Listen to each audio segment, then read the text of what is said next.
Hello दोस्तों, स्वागत है आप सभी का बुलिश बूस्टर के एक और नए वीडियो में। दोस्तों इस वीडियो के अंदर हम सीखने वाले हैं 9 ईएमआई ट्रेडिंग स्ट्रेटजी के बारे में। जिस स्ट्रेटजी को अगर आप लोगों ने सीख लिया तो आप लोग जो है वो पैसा इजीली बना सकते हो। दोस्तों ये स्ट्रेटजी बहुत ज्यादा इजी है, इसमें आपको कुछ बड़ा दाव पे सीखने का जरूरत नहीं है। एकदम इजी स्ट्रेटजी जिसको अगर आप सीखते हो और स्ट्रेटजी सेटअप के ऊपर ट्रेड करते हो तो मार्केट के अंदर आप जो है वो अच्छा खासा पैसा दोस्तों बना सकते हो। तो चलिए दोस्तों वीडियो को शुरू करते हैं और जानते हैं कि 9 ईएमआई ट्रेडिंग स्ट्रेटजी जो वो क्या होती है। लेकिन वीडियो को चालू करने से पहले और स्ट्रेटजी को बताने से पहले मैं आप लोगों को बता दूं, अगर आप मेरे इस चैनल पर पहली बार आए हो दोस्तों, इस वीडियो को पहली बार देख रहे हो तो दोस्तों इस चैनल पर मैं बिल्कुल बेसिक से लेकर के एडवांस लेवल तक की फॉरेक्स ट्रेडिंग, ऑप्शंस ट्रेडिंग दोस्तों बिल्कुल फ्री में सिखाता हूं। मैं सारे ही वीडियोस को जो है वो पार्ट वाइज पार्ट करके बनाता हूं और पार्ट वाइज पार्ट करके सिखाने की कोशिश करता हूं, जिससे आप लोगों को कोई कंफ्यूजन ना रहे कि आप पहले कौन सा वीडियो देखें और बाद में कौन सा वीडियो देखें। आप सारे ही वीडियोस को जो है वो पार्ट वाइज पार्ट करके देख सकते हो, फॉरेक्स और ऑप्शंस को दोस्तों बिल्कुल फ्री में सीख सकते हो। तो चलिए दोस्तों वीडियो को शुरू करते हैं और सीखते हैं कि 9 ईएमआई ट्रेडिंग स्ट्रेटजी जो वो क्या होती है। तो दोस्तों आइए इस वीडियो के अंदर हम सीखते हैं 9 ईएमआई ट्रेडिंग स्ट्रेटजी जो है वो क्या होती है। दोस्तों देखिए, पहले 9 ईएमआई स्कैल्पिंग स्ट्रेटजी मैं आपको बताने वाला हूं, लेकिन उससे पहले आपको कुछ चीजें समझना बहुत ही ज्यादा जरूरी है, क्योंकि वो इस स्ट्रेटजी के अंदर आपको बहुत ज्यादा वो काम आने वाली है। पहली चीज आपको पता होना चाहिए कि ये एक स्कैल्पिंग स्ट्रेटजी दोस्तों, ये एक स्कैल्पिंग स्ट्रेटजी और स्कैल्पिंग और गैम्बलिंग में बहुत ज्यादा फर्क होता है। ठीक है, गैम्बलिंग के अंदर या तो होता है कि या तो आप आर हो जाओगे या पार हो जाओगे, मतलब या तो आर या पार की लड़ाई होती है। लेकिन स्कैल्पिंग के अंदर ऐसा नहीं है। स्कैल्पिंग और गैम्बलिंग में सिर्फ एक ही दीवार का फर्क है, वो ये है कि स्कैल्पिंग के अंदर आपका जो एनालिसिस होता है वो प्रॉपर होता है, आपका एनालिसिस होता है, आपका एक सेटअप होता है, उस एनालिसिस और उस सेटअप के बेसिस पर जो है वो आप ट्रेड लेते हो। लेकिन गैम्बलिंग के अंदर ऐसा नहीं होता है। गैम्बलिंग के अंदर जो है वो पूरा आर या पार की लड़ाई होती है कि या तो आप प्रॉफिट कर जाओगे या अपनी कैपिटल को गवा दोगे। तो वो गैम्बलिंग है। तो हम यहाँ पर गैम्बलिंग करने नहीं आए। तो अगर आप गैम्बलिंग के माइंडसेट से यहाँ पर आए हो तो भाई मेरे आप यहाँ से चले जाना, क्योंकि ये वीडियो आप लोगों के लिए नहीं है। लेकिन अगर आप लोग स्कैल्पिंग की स्ट्रेटजी को सीखने के लिए आए हो तो मेरा गारंटी है इस स्ट्रेटजी के अंदर आपको जो है वो मजा आने वाला है। ये स्ट्रेटजी इतनी खतरनाक होने वाली है कि कुछ पॉइंट्स में आप अच्छा खासा प्रॉफिट बना करके चले जाओगे। चलिए दोस्तों वीडियो को शुरू करते हो, जानते हैं कि एक्चुअल में जो है वो 9 ईएमआई स्कैल्पिंग स्ट्रेटजी दोस्तों जो हो क्या होती है। देखिए दोस्तों, सबसे पहले आपको स्ट्रेटजी को समझने से पहले आपको दो चीज समझना जरूरी होता है, एक लो और एक हाई। अब स्विंग लो और स्विंग हाई मैं आपको भी समझा रहा हूँ। देखिए, मार्केट जब ऊपर जाता है तो ऐसे ऊपर जाके वापस से ऊपर से टर्न मारता है, तो ये एक पॉइंट बनता है। मार्केट जब नीचे आता है तो नीचे आने के बाद में अपनी डायरेक्शन को चेंज करके टर्न मारता है, तो ये ट्रेंड बनता है। इसको हम बोलते हैं स्विंग लो। ठीक है, इसको हम बोलते हैं स्विंग लो और इसको हम बोलते हैं स्विंग हाई। तो ये दो चीजें आपको समझना जो है वो बहुत ही ज्यादा जरूरी होती है कि स्विंग हाई और स्विंग लो जो है वो बेसिकली क्या होता है दोस्तों, क्योंकि इन दो चीजों के ऊपर ही जो पूरा गेम टिका हुआ है। अब हम बात करते हैं कि 9 ईएमआई की स्ट्रेटजी को हम इन दोनों के साथ में जो है वो कैसे इंप्लीमेंट करेंगे दोस्तों देखिए, आप लोग पहले देखिए, मैंने यहाँ पर बैंक निफ्टी का चार्ट जो है वो खोल दिया। अब इसको 5 मिनट के टाइम फ्रेम पर कर देता हूँ। अब ऑब्वियस सी बात है भाई, 5 मिनट के टाइम फ्रेम पर करेंगे। जब हम स्कैल्पिंग करेंगे तो हम 5 मिनट के चार्ट के टाइम फ्रेम पर ही करेंगे, क्योंकि हम यहाँ स्कैल्पिंग करने हैं, हम यहाँ गेमलिंग तो करने आए नहीं है। ठीक है ना, अगर गेमलिंग करने आते या लॉन्ग टर्म इन्वेस्टमेंट के हिसाब से आते तो ऑब्वियसली हम 5 मिनट के टाइम फ्रेम पर नहीं देखते। लेकिन हम यहाँ स्कैल्पिंग करने आए तो हम चार्ट को जो है वो 5 मिनट के टाइम फ्रेम पर ही देखेंगे दोस्तों। अब आप लोग देख सकते हो इंडिकेटर वाले सेक्शन में जाकर के मैंने मूविंग एवरेज सिंपल लगा दिया है और यहाँ पर देखिए एकदम सिंपल सा 9 के ऊपर लगा रखा है। डिफॉल्ट सेटिंग जो आती है वही है, मैंने इसके अंदर कोई सेट करनी नहीं की है। ठीक है, तो अब स्ट्रेटजी को समझने इससे पहले हम एक चीज समझते हैं।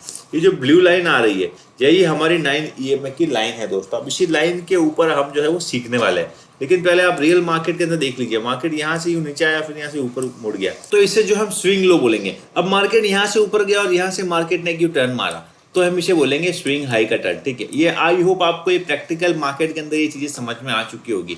अब आइए दोस्तों हम स्ट्रेटजी को समझते हैं, रियल मार्केट में टेस्ट करके देखते हैं इसको। देखिए दोस्तों, तो दोस्तों यहाँ पर देखिए मार्केट यहाँ से ऊपर की तरफ में आया और फिर वापस मार्केट ने यू टर्न लिया है। अब जैसे ही मार्केट जो अपना स्विंग टर्न बनाता है, अब स्विंग टर्न बनाने के साथ हमको जो है दो सेम कैंडल्स को देखना है।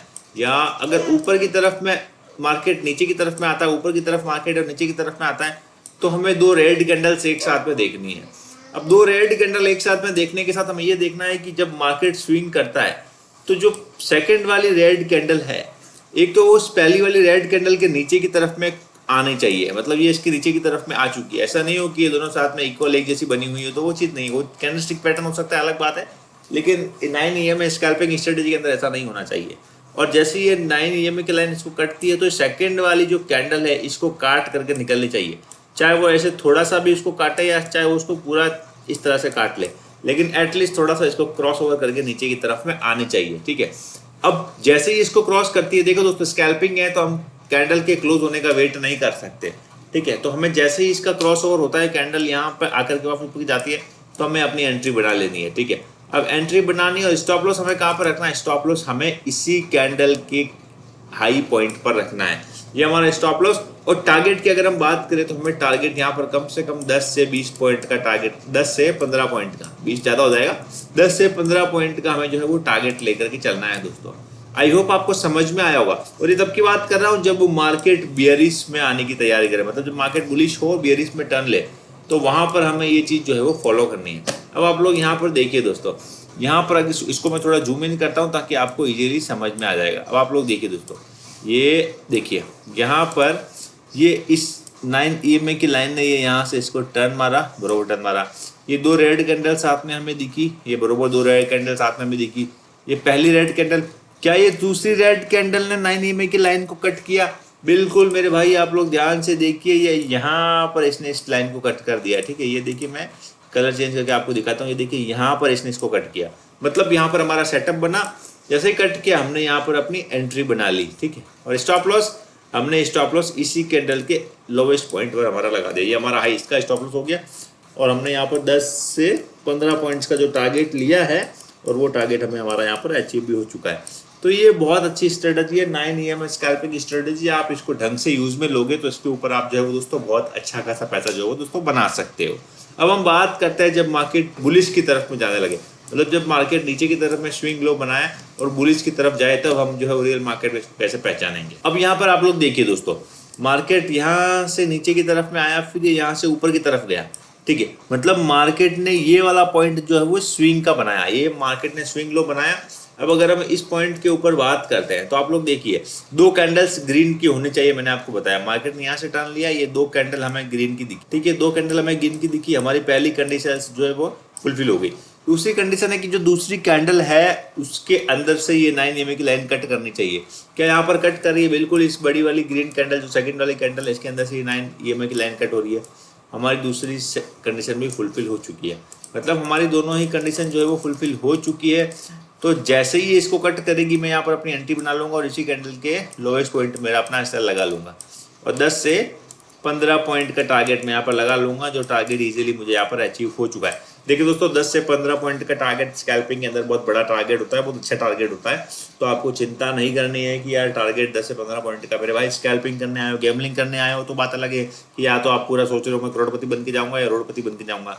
मेरे भाई स्कैल्पिंग है, यहाँ पर आपको टेक्निकल एनालिसिस के साथ में ही ट्रेड करना होगा। हे गाइस, आई होप आपको इस वीडियो में मजा आया होगा। वीडियो में मजा आया तो वीडियो को लाइक करना, चैनल पर पहली बार आए हो तो चैनल को सब्सक्राइब करना दोस्तों। और अगर सच में मजा आया, स्ट्रेटजी के अंदर कुछ सीखने को मिला, तो कमेंट बॉक्स में कमेंट कर दो कि मजा आ गया। आप बस इतना लिख देना कि मजा आ गया, तो मैं समझ जाऊंगा मेरे सब्सक्राइबर भाइयों को, मेरे व्यूअर भाइयों को मजा आ रहा है। तो मैं और एनर्जी के साथ और मोटिवेशन के साथ नई नई वीडियोस बनाऊंगा और आप सभी को दोस्तों बिल्कुल फ्री में ऐसे ही फॉरेक्स ऑप्शंस दोस्तों सिखाता रहूंगा दोस्तों।